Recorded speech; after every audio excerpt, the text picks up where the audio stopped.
Hello and welcome to my presentation. So, without further ado, we'll carry on. So basically, principles of form are critical and we covered throughout.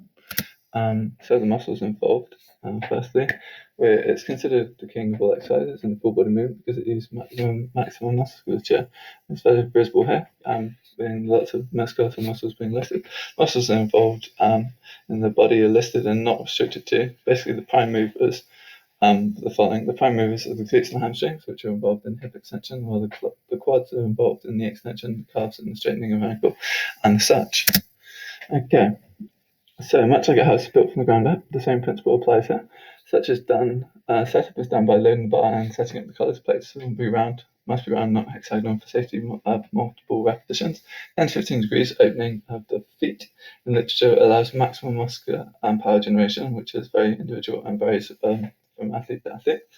Bar should be over the middle of the foot, as though it's dissecting halfway between the toes and the back of the heel, the front of the toes, the shins. The distance from the shins will vary depending on the size of the foot. Okay, performing the deadlift.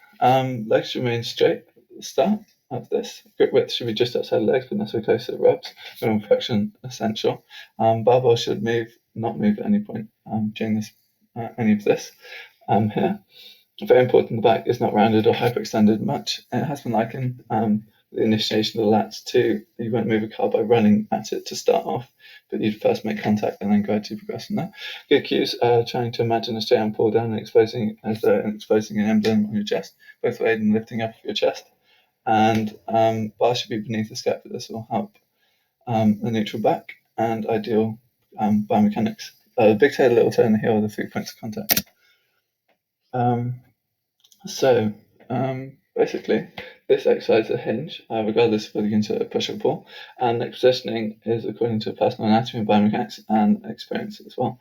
Most effective angel neck position must help keep a neutral spine. Literally dragging the weight up the thighs is important, which is why many people cover legs with chalk or specifically down long deadlift socks to avoid damage this can cause. Flash each other in a straight vertical path. This is important to perform the deadlift right because knee injuries can happen if you don't do it in the right way of lowering the bar.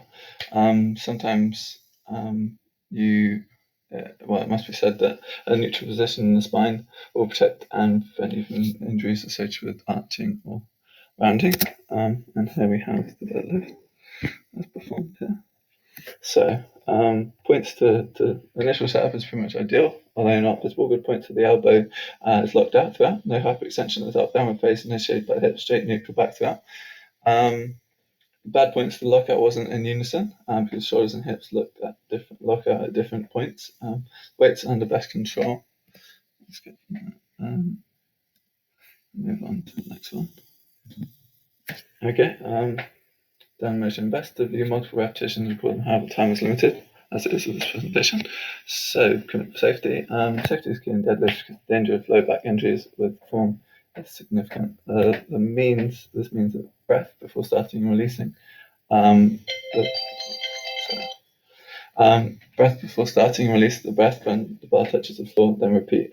So you must breathe before and then release at the end and start. Okay, next one. Ramp warm-up helps for so many reasons. They can help mentally and physically prepare for the exercise session. Improvements in musculature. Improvements can include better muscle contraction, increased blood flow, less viscous resistance in joint and muscles. The session is equivalent to 85% of warm-up max, as spoken of by ACSM, American College of Sports Medicine. Examples here could be long legs, short torso, or vice versa. These can cause things like low hips and more vertical back angle, or the opposite.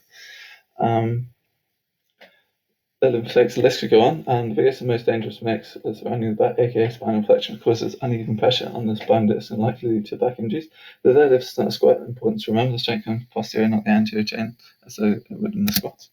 In summary, if you have any questions, please don't hesitate to send me an email. Otherwise, thanks for your time. Cheers, bye.